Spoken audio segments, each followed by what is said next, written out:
దేవుడు అద్భుతమైన కార్యం అక్కడ చేశాడు. దేవునికి స్తోత్రం. మా వారు మరి చాలా భయంకరమైన వాంతులు విరోచనాలు అయితే నేను దేవుని సన్నిధిలో నిలబడి చెప్తున్నాను. ఎన్నోసార్లు మా బిడ్డలకు చెప్పాను, ఇంత కూడా నా ధైర్యాన్ని నేను కోల్పోలేదండి. నేను భయపడలేదు. డాక్టర్ వచ్చి చెయ్యి వదిలేసాడు. వేరే డాక్టర్ సరిగ్గా పట్టించుకోలేక ఎందుకంటే అయిపోతాడు, ఇంకా మనం ట్రీట్మెంట్ చేసి మనం ఏదో చేసామని ఎక్కడ గొడవ పెడతారని పట్టించుకోలే. కానీ నేను నమ్మాను, నమ్మి ప్రార్థించాను. ఆయన స్వరము నేను విన్నాను. దాని ద్వారా నేను ధైర్యపరచబడ్డాను. తెల్లవారు ఈ మధ్య 11 గంటల నుండి మొదలైనటువంటి ఆ భయంకరమైన వాంతులు విరోచనాలు 100 పైనే అయ్యి ఉంటాయి, ఇంకెక్కువే అయ్యి ఉంటాయి.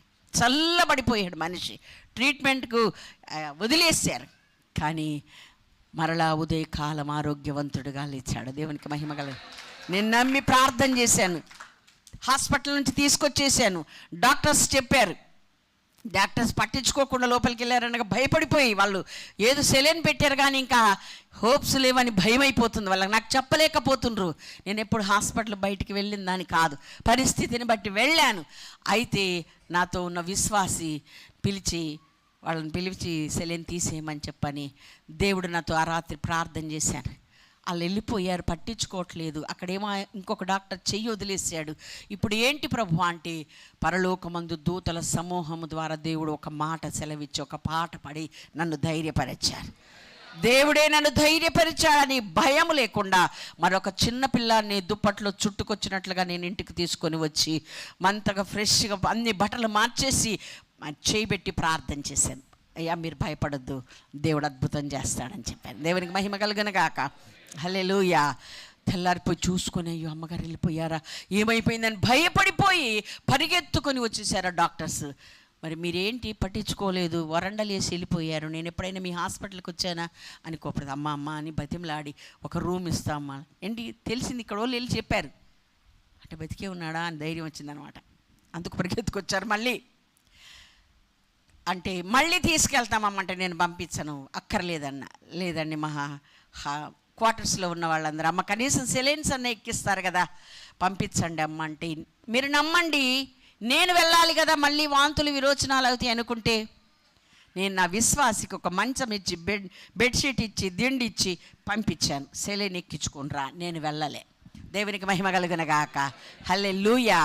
దేవుడు ఒక్కసారి ఒక మాట ఇస్తే నెరవేరుస్తాడని నేను నమ్మాను. భయపడితే నేను మళ్ళా ఏడ్చుకుంటా వెనకాల వెళ్ళాలి, నేను వెళ్ళలే. దేవునికి మహిమ కలుగును గాక. నా బిడ్డల జీవితాల్లో ఇలాంటివి ఎన్నో జరిగినా నమ్మానంటే నమ్మినట్లుగానే ప్రభువుని నేను ఘనపరిచాను. అందుకే నేను మీ ముందు నిలబడ్డాను. దేవునికి మహిమ కలుగును గాక. హల్లెలూయా. 11 గంటల వరకు మనల్ని తీసుకొచ్చేసాము. నేను అప్పుడు బిల్ చెల్లించడానికి వెళ్ళినప్పుడు అబ్రాము అయ్యగారు ఎలా ఉన్నారంటే అమ్మ అస్సలు ఏమీ లేదమ్మా. అవును అవ్వవు, నేను నమ్మాను కదా అందుకే నిన్ను పంపించాను. అవునమ్మా అన్నాడు. దేవునికి స్తోత్రం. హల్లెలూయా. బిల్ కట్టి నేను ఇంటికి తీసుకొని వచ్చాను. వేడి వేడి నీళ్ళు పెట్టి నేను స్నానం చేస్తాను. కాసేపు 1 గంట 2 గంటలు పడుకున్నారు అంతే. 4 గంటలకు స్నానం చేసి మళ్ళీ అదే వీధిలో అక్కడ అటు ఇటు తిరుగుతుంటే నా ఇంట్లో కిరాయికున్న వాళ్ళు, ఆయన చూసిన వాళ్ళు అందరూ కూడా ఆశ్చర్యపడి దేవుని మహిమపరిచాడు. దేవునికి స్తోత్రం. హల్లెలూయా. ఎప్పటికైనా మీరు ఆ గ్రామాన్ని వెళ్ళి తెలుసుకోవచ్చు. దేవునికి స్తోత్రం. హల్లెలూయా. నువ్వేది నమ్ముతున్నావో అది నీ క్రియల ద్వారా కనపరచాలి, నీ మాటల ద్వారా కనపరచాలి. నువ్వు విశ్వసించున్నది ఏదో అదే నీవు పలకగలగాలి. దేవునికి స్తోత్రం. హల్లెలూయా. నువ్వు నమ్మేది ఒకటి, బయటికి చెప్పేది ఒకటి. నువ్వు విశ్వసించేది ఒకటి, నీ యొక్క క్రియల్లో కనపరిచేది ఒకటైతే ఆ విషయంలో నువ్వు మారు మనస్సు పొంది తీరమని ఈ పూట దేవుడు నీతో మాట్లాడుతున్నాడు.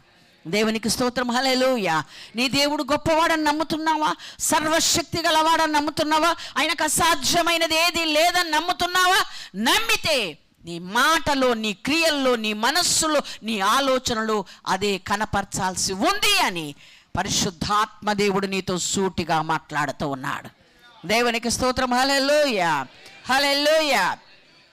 12వ అధ్యాయం 1 నుండి 3 వచనాలు దయచేసి చదువుదాం. కాబట్టి హల్లెలూయా.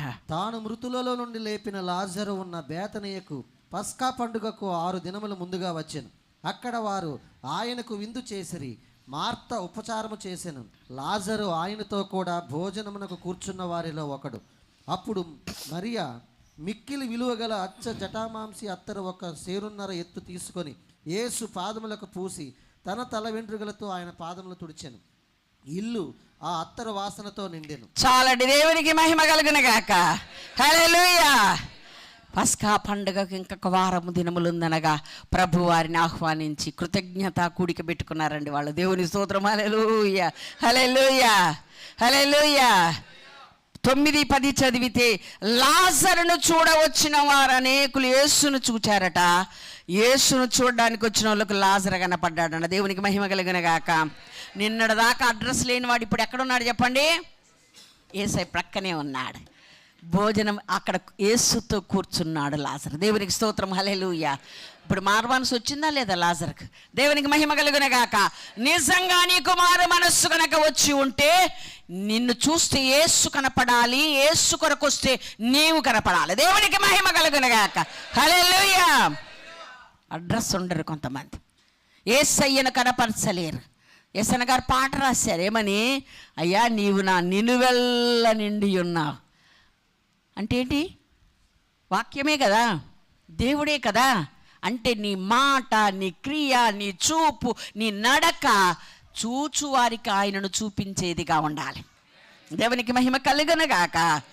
లాజరు అది గుళ్ళో కదండి, అది గుళ్ళో కదా. గుళ్ళో అయితే మేము అట్టే ఉంటాం.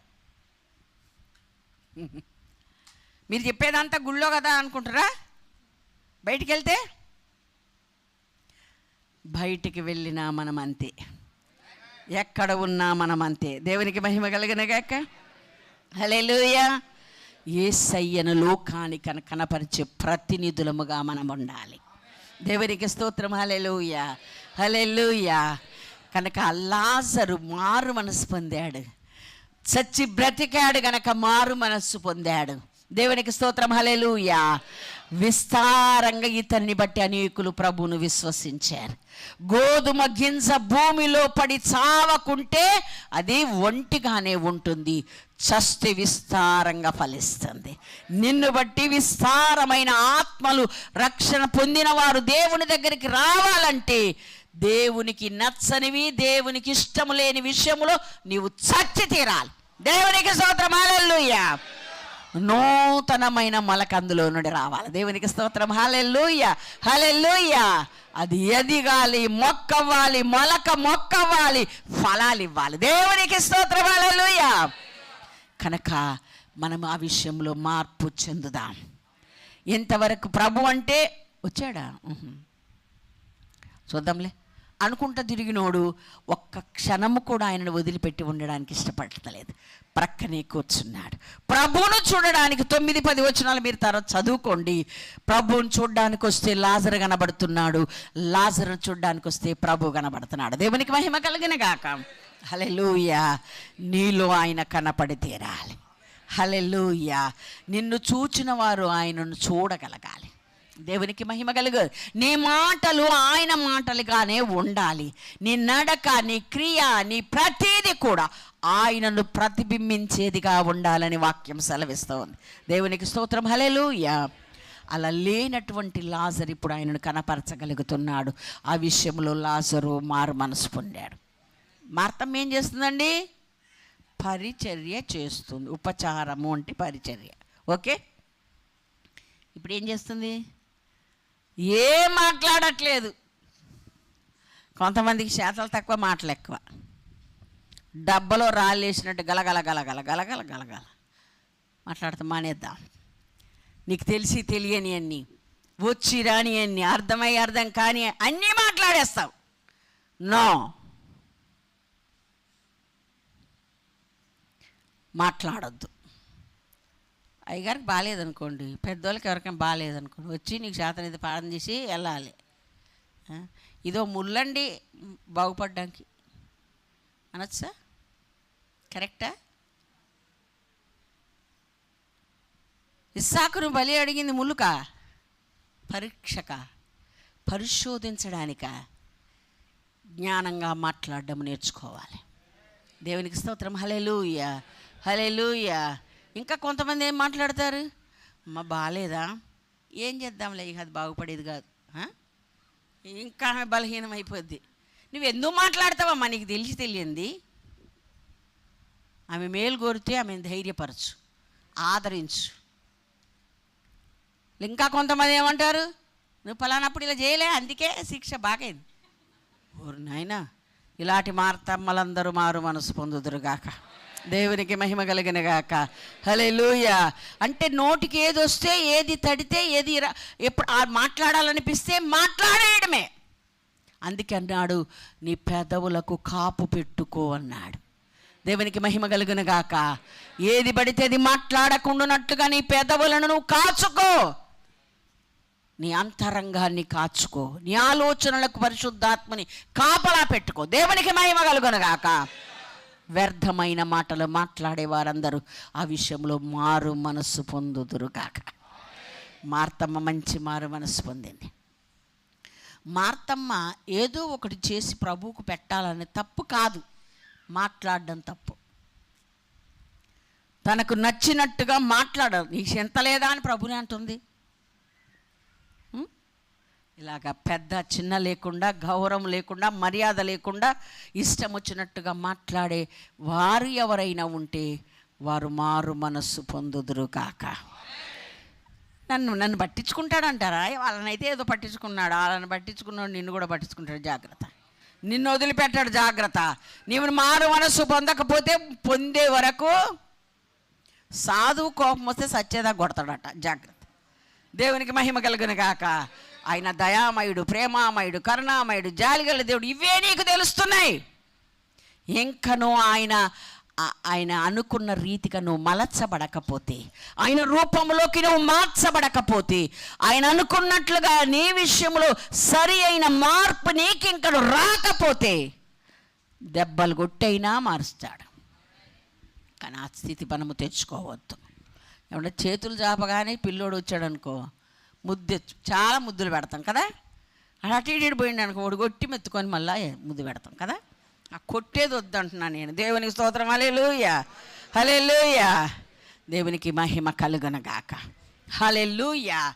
కాబట్టి ఈ విషయంలో మార్తమ్మకు మారు మనసు వచ్చింది, లాజరుకు కూడా మారు మనసు వచ్చింది.